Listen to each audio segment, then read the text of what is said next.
Good morning and welcome to path of evolution.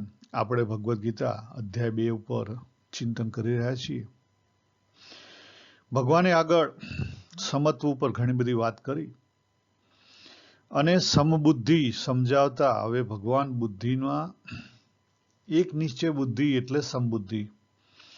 એક નિશ્ચય બુદ્ધિ કેમ કીધી? કારણ કે એકની ઉપર ટકેલી છે, એની અંદર દ્વંદ નથી. જે બુદ્ધિની અંદર દ્વંદ નથી એ એક નિશ્ચયાત્મક બુદ્ધિ કહેવાય.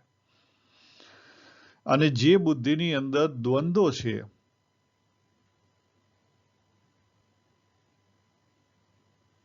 એ એક નિશ્ચયાત્મક બુદ્ધિ નથી.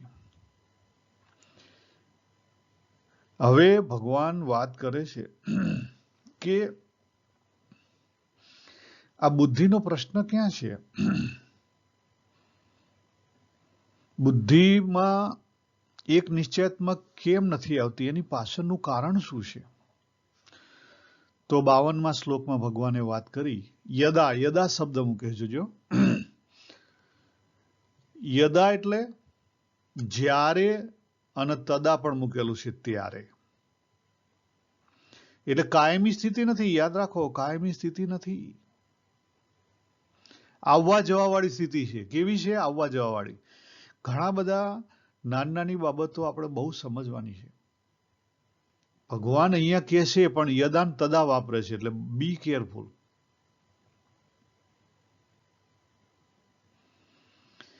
ભગવાન શું કહે છે કે જ્યારે તારી બુદ્ધિ મોહ કલીલમ એટલે કે મોહ રૂપી જે કાદવ છે એની અંદર ફસાઈ ગયેલી છે તો તને દેખાશે નહીં ચોખ્ખું. પણ જો એનીથી બહાર નીકળી ગયેલી છે, જ્યારે તારી બુદ્ધિ મોહરૂપી કાદવથી ઓળંગી જશે, પાછળ સારી રીતે ઓળંગી જશે. કેવી રીતે? સારી રીતે ઓળંગી જશે. તે જ વખતે તદા એટલે તે જ વખતે સાંભળેલા અને સાંભળવાના બાકી રહેલા બધા જ વિષયો નિર્વેદમ પ્રાપ્ત થઈ જશે. જો અહીંયા બહુ ઊંડાણનો ભેદ મૂકેલો છે ભગવાને. આપણે સામાન્ય ભાષાંતર અહીંયા નિર્વેદમનું વૈરાગ્ય કરીએ છીએ. ભગવાન શું કહે છે કે જ્યારે બુદ્ધિની અંદર મોહ નહીં રહે ત્યારે સાંભળેલા અને સાંભળવાના બાકી રહેલા બધા વિષયો પ્રત્યે વૈરાગ્ય થઈ જશે.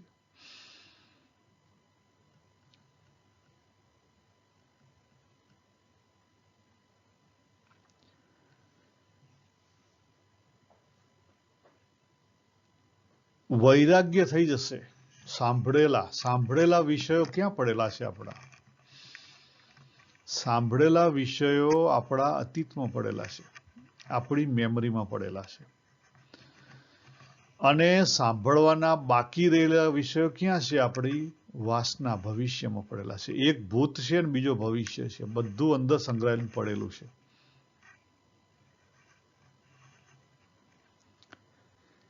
એટલે જ્યારે આપણી બુદ્ધિની અંદર ક્લેરિટી આવી જાય, મોહથી પર થઈ જાય,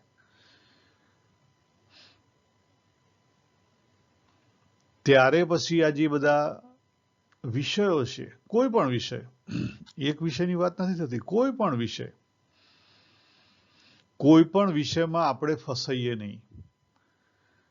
નિર્વેદમ એટલે એની પ્રત્યે આપણને રાગ કે દ્વેષ રહે નહીં. વૈરાગ્યની વાત નથી. જો વૈરાગ્ય શબ્દ અહીંયા જેમણે ભાષાંતર કરેલું છે એમણે કર્યો છે, પણ વૈરાગ્ય સાચો શબ્દ નથી.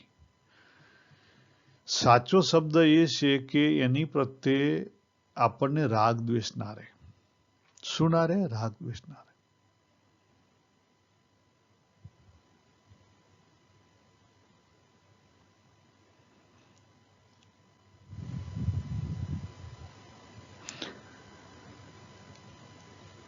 આ અગત્યનું છે.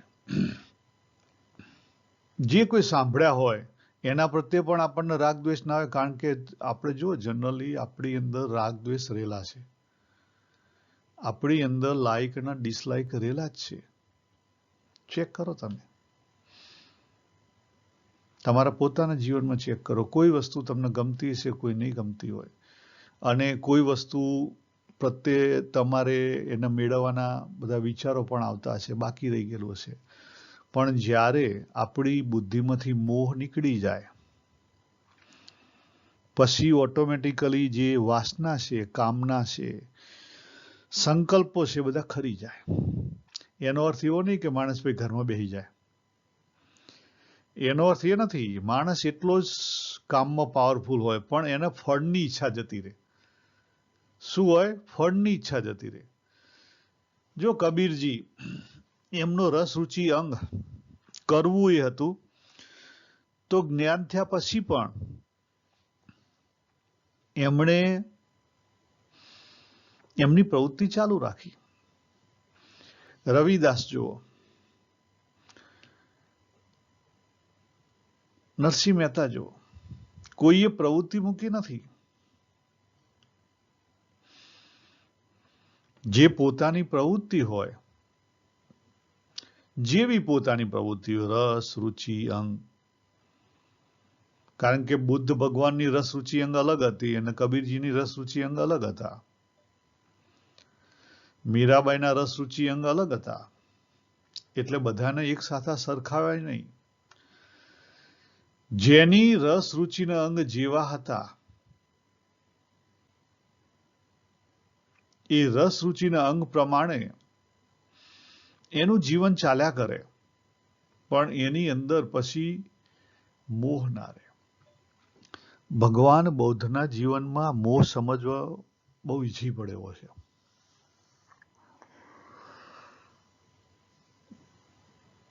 ભગવાન બૌદ્ધને જન્મથી બધું મળેલું હતું. રાજાના કુંવર હતા. ગૌતમ, સિદ્ધાર્થ કે ગૌતમ? ગૌતમ બુદ્ધ.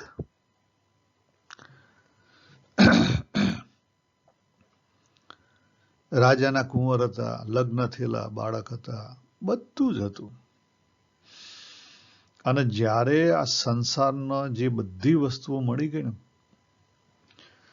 પછી અંદરથી સંતોષ ના મળ્યો, તૃપ્તિ ના મળી, એટલે પછી ભાગ્યા.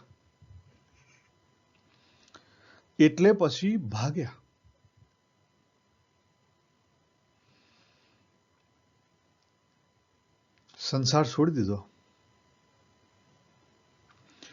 હવે એ સમયે અમુક જે કથાઓ છે એમાં બે પ્રસંગો આવે છે.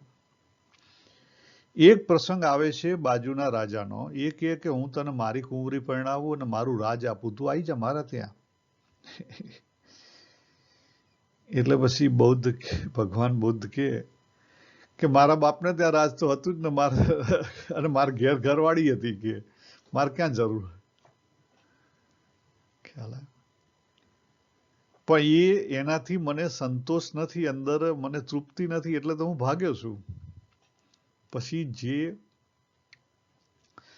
સારથી એમને મૂકવા ગયો હતો,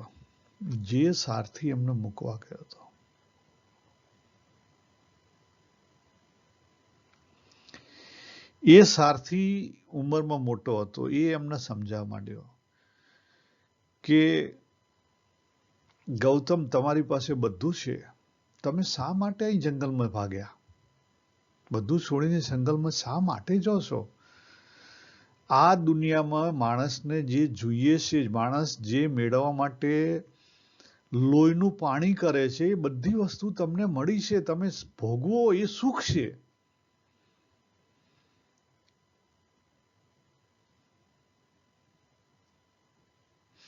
ત્યારે ગૌતમ બોલેલા કે તું હજી મહેલમાં રહ્યો નથી એટલે તને મહેલના સુખની ખબર નથી. એટલા માટે તું મહેલ મેળવવા માટે દોડી રહ્યો છે. તને પૈસા એટલા મળ્યા નથી એટલે તને પૈસાનું સુખની ખબર નથી. એટલા માટે તું પૈસા માટે દોડી રહ્યો છે. પણ મન મળ્યું છે એટલે મને ખબર છે એમાં નથી સુખ, એટલે તો હું ભાગ્યો છું. પછી જો ભગવાને એવું કહેવાય છે કે 6 વર્ષ કઠિન સાધના કરી, અનેક ગુરુ બદલી નાખ્યા. એક ગુરુની પાસે જાય અને એક ગુરુને પૂછે કે ભાઈ તમે કહો, તમે કોઈ સાધના હું કરું, દેહ ઓગાડી દીધો, જે કીધી એ બધી સાધનાઓ કરી, મહિનો 2 મહિના ગુરુ થાકી જાય, પણ ગૌતમ બુદ્ધ ના થાકે. આખરે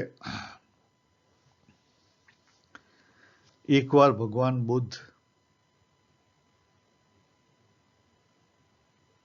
બેઠા હતા, શરીરમાં શક્તિ રહી નથી, અને પછી એમને જ્ઞાન થયું. એટલે એમણે જે બનાવટી વૈરાગ્ય ઓઢ્યો હતો, કયો ઓઢ્યો હતો?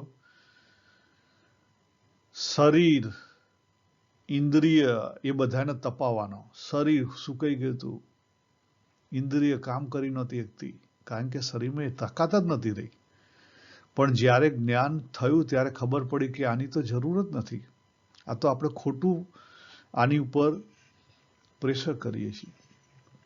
પણ એ દોડ વગર દોડ ખોટી છે સમજાય નહીં. આ મોહ આવો છે, જાતે સમજવો પડે, તમને કોઈ ના સમજાઈ શકે. તમને તમારા મોહમાંથી કોઈ કાઢી શકે નહીં. તમે જાતે નીકળો તો સાચું.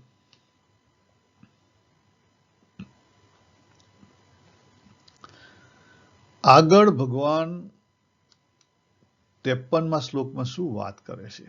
ત્યાં પણ યદા અને તદા વાપરે છે કે જ્યારે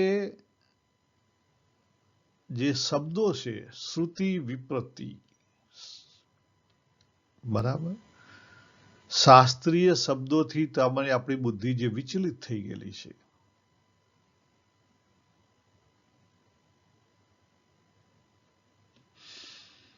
જો પહેલા શું કીધું? પહેલી વસ્તુ વાત કરી આપણને સંસારના મોહની વાત કરી. હવે બીજો મોહ આવ્યો, શાસ્ત્રીય મોહ.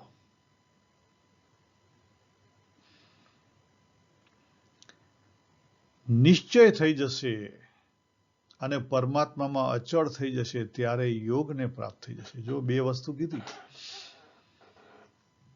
નિશ્ચય એટલે પવિત્ર, અને અચળ, અચળ એટલે દ્વંદ રહિત. નિશ્ચય અને અચળ થઈ જાય.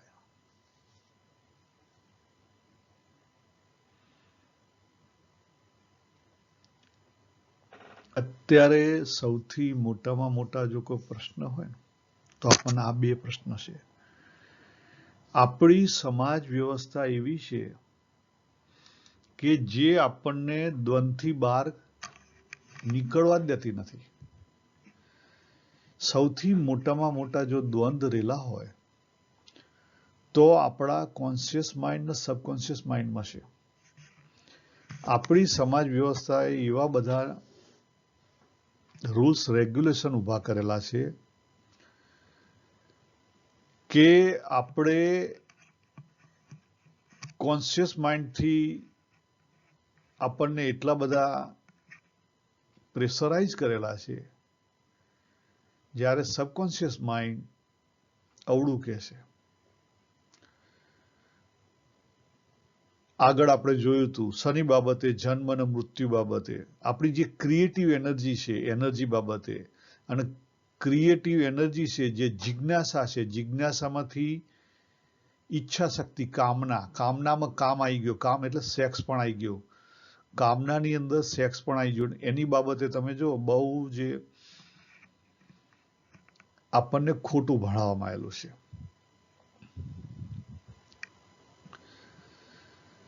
એટલે સાચા અર્થમાં આપણે આપણા મા બાપને પણ પ્રેમ નથી કરી શકતા. સાચા અર્થમાં આપણે આપણા પત્નીને પ્રેમ નથી કરી શકતા. સાચા અર્થમાં આપણે બાળકોને પ્રેમ નથી કરી શકતા. કેમ? કારણ કે આપણને આપણું જે કોન્શિયસ માઇન્ડ છે એની અંદર બિલીફો નાખેલી છે.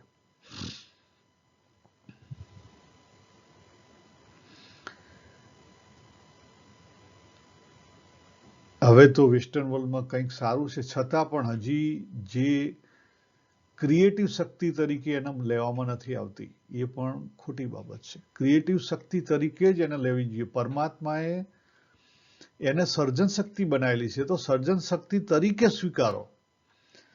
જ્યાં સુધી એથી ઓછી સ્વીકારશો ત્યાં સુધી પ્રોબ્લેમ છે.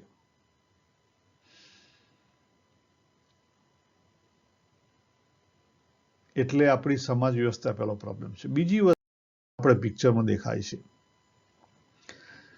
કે આ જે મોહ છે, એટ્રેક્શન, એ નેચરલ છે. એ કેવું છે? નેચરલ છે.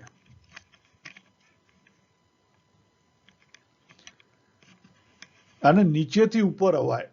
નેચરલ છે, જો એને સમજાય તો ઉપર આવી શકાય. એને દબાવવાથી પ્રોબ્લેમનું સોલ્યુશન નથી. નેચરલ છે.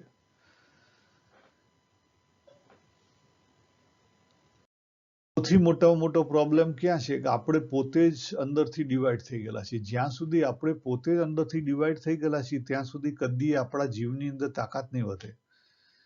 અને જીવની અંદર તાકાત નહીં વધે ત્યાં સુધી તમારો મોહ તો ઠીક છે, તમારી બુદ્ધિ જ એક ના થાય, નિશ્ચયાત્મક બુદ્ધિ જ ના બને. ચેક કરો. જો અહીંયા જે પિક્ચર બતાવે છે કે 1 નંબર એટલે આપણું lower subconscious mind, 2nd number એટલે અપર સબકોન્શિયસ માઇન્ડ, 3rd એટલે મન ઇમોશનલ, અને 4 એટલે લોજિક. આપણે બુદ્ધિથી તો માનીએ છીએ 4 થી કે ભાઈ સવારે વહેલું ઉઠવું એ સારી બાબત છે, પણ નંબર 3 અને 2 ના પાડે છે, આપણે નથી ઉઠી શકતા. વિચાર કરો. આવી તો કેટલીય કોન્ટ્રાડિક્શનો આપણી અંદર પડેલા છે, અને સમાજે કેટલાય કોન્ટ્રાડિક્શનો આપણને આપ્યા છે. આપણે જ ભણતા હતા ત્યારે જ આપણા મા બાપે, આપણી ઉંમર થઈ હોય 17-18 વર્ષની, ને પછી અંદરથી કામ શક્તિ ફાટું થતી હોય, અને કોઈ રૂપાળું પાત્ર નીકળ્યું હોય તો એ તો નેચરલ વસ્તુ છે. તો મા બાપો આપણને પ્રેશરાઇઝ કરે, વાત નહીં કરવાની, આ નહીં કરવાનું, પેલું નહીં કરવાનું. પછી શું કરીએ? પછી ભાઈબંધો ભેગા થઈ અને બ્લુ ફિલ્મ જોવા અથવા ફિલ્મ જોવા ઉપડી જાય. વસ્તુ તો એક જ થઈ, પણ વસ્તુ એક નથી થઈ. મા બાપની હાજરીમાં ને એ લોકો સાચા અર્થમાં સમજાવન, તમે એને એ એનર્જીનો પોઝિટિવ ઉપયોગ કરો, એ 1 નંબરની વાત છે. જ્યારે ખાનગીમાં કરો એ 2 નંબરની વાત છે. એટલે તો કેટલાક સમુદાયની અંદર માણસ યુવાન થયા ત્યારે પણ એમના પત્ની સાથે સાચા અર્થમાં સેક્સ ભોગવી નથી શકતા, અને સાચા અર્થમાં સેક્સ ભોગવાતું નથી એના કારણે એ વધારે અધૂરા બને છે.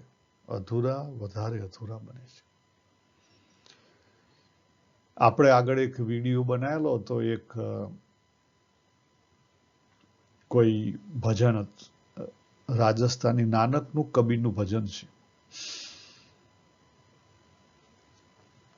આ સેક્સ એનર્જી છે ને, જો સાચા અર્થમાં સમજી, અને સેક્સ એનર્જી કરતા ક્રિએટિવ એનર્જી, આપણી પાસે જિજ્ઞાસા છે, અને એ જે જિજ્ઞાસા છે ને, એ આપણી ચિત્ત શક્તિનું, જ્યારે જીવ તરીકે આયા ત્યારે શક્તિ રેલાણી, અને એ રેલાઈ અને પછી એમાંથી ઈચ્છા શક્તિ બની. ઈચ્છા શક્તિ એટલે આ ક્રિએટિવ, એમાં રૂપાંતર થયું ઈચ્છા શક્તિની અંદર. ઈચ્છા શક્તિ એટલે કામના શક્તિ. કામનાની અંદર એક ભાગ સેક્સનો આવી ગયો, બાકી બધી કામના એની અંદર કામ પણ આવી ગયો, સર્જન શક્તિ. અને એને લઈને પછી જ્ઞાન શક્તિ ને ક્રિયા શક્તિ. તમે ભાગીને ભાગશો ક્યાં? દાખલા તરીકે હું ગાર્ડનિંગ કરું છું, તો ગાર્ડનિંગમાં ભગવાનની આ શક્તિ છે જ, એને પ્રેમથી એક્સેપ્ટ કરો. પવિત્ર છે, પવિત્રતાથી એક્સેપ્ટ કરો.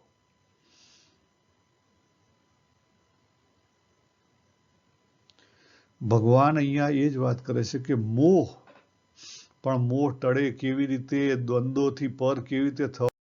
જો અહીંયા આ જે સ્લાઇડ છે એની અંદર આપણે અગાઉ વાત કરી છે એટલે અહીંયા નહીં કરીએ, પણ આખી ભગવદ્ ગીતામાં દ્વંદ્વોથી પર થવાની વાત કરી છે. દ્વંદ્વોથી પર થવાય તો સમબુદ્ધિ થાય, બાકી સમબુદ્ધિ થાય નહીં. અને આપણી અંદર દ્વંદ્વ આપણા પોતાના જ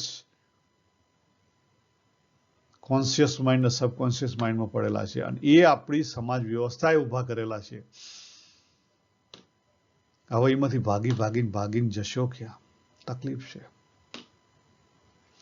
આમાંથી જાતે તમે પોતાના અનુભવથી આગળ વધો તો ધીરે ધીરે એનો ઉકેલ આવે. પણ એના માટે તમારે તમારી અંદર રહેલી જે એનર્જી છે, જે રેલાઈ રહી છે, એ એનર્જીને તમારે સમજવી પડે. અને આપણે 12મા અધ્યાયમાં એનર્જી વિશે બહુ વાત કરી છે સમરીમાં, એટલે અહીંયા વિશેષ નહીં કરીએ. પણ એ સમજ્યા વગર આપણા પોતાના જ અનુભવમાંથી શીખીને આગળ વધવાનું છે. લોકના નહીં લો. લોકના ઉછીના લેશો ત્યાં મુશ્કેલી થશે. તો આપણે અહીંયા પૂરું કરીએ. ભગવાને આટલી બધી બુદ્ધિની વાત કરી. હવે એ જે બુદ્ધિ છે, જે નિશ્ચળ, જો અહીંયા જે શબ્દ વાપર્યો છે ને, નિશ્ચળ અને અચળ, બે વસ્તુ, બે શબ્દ વાપર્યા ભગવાને. નિશ્ચલા, અચલા. એ નિશ્ચય બુદ્ધિ, એક નિશ્ચયાત્મક બુદ્ધિ. કેવી? એક નિશ્ચયાત્મક. પણ અહીંયા નિશ્ચલ એટલે એક નિશ્ચયાત્મક નથી, નિર્મળ, પવિત્ર. કેવી? પવિત્ર બુદ્ધિ. અને બીજી અચલા, અચળ, જેની અંદર ચલિત ના થાય એમ નહીં, એમ નહીં, જેની અંદર દ્વંદ નથી. જેની અંદર દ્વંદ નથી. હું તમને એક એક્ઝામ્પલ આપું.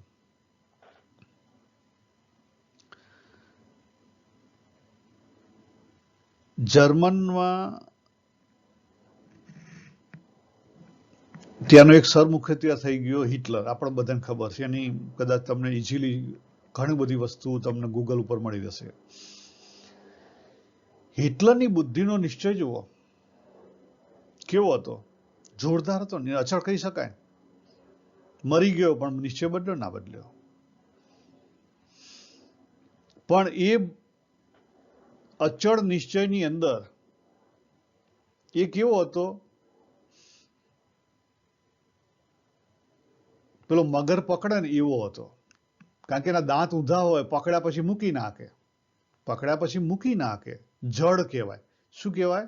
જડ. અહીંયા ભગવાન જડની વાત નથી કરતા. ભગવાન ભેદ રહિતની વાત કરે છે. કોઈના પ્રત્યે દાજ, ખાર, ઈર્ષા કશું ના હોય, એવો ભેદ રહિત. પછી જો નિશ્ચળ એટલે, નિશ્ચલા એટલે અહીંયા પવિત્રની વાત કરે છે. ભગવાન ખરાબની વાત નથી કરતા, પવિત્ર. અને આ જ વસ્તુ અત્યારે હાલ જે ઇઝરાયલ પ્રેસિડેન્ટ છે, નેતાન્યાહુ, બીબી નેતાન્યાહુ, એની ઉપર લાગુ પડી શકે. જો બહારની દ્રષ્ટિથી જુઓ તો એવું કહેવાય ને કે એનો નિશ્ચય બહુ પાકો છે, એને ધાર્યું કરી બતાવ્યું. ના ના ના ના ના, એમ નથી. એ નિશ્ચય, અચળ નિશ્ચયની વાત નથી થતી. અહીંયા ભેદ રહિત એટલે અચળ અને પવિત્ર એટલે નિશ્ચળ, એની વાત છે. એટલે શબ્દ જેમ છે એમ બધી વસ્તુ ચોખ્ખી કહી શકતો નથી. બરાબર? જેમ જેમ તમે વાંચો પછી તમને ખબર પડે.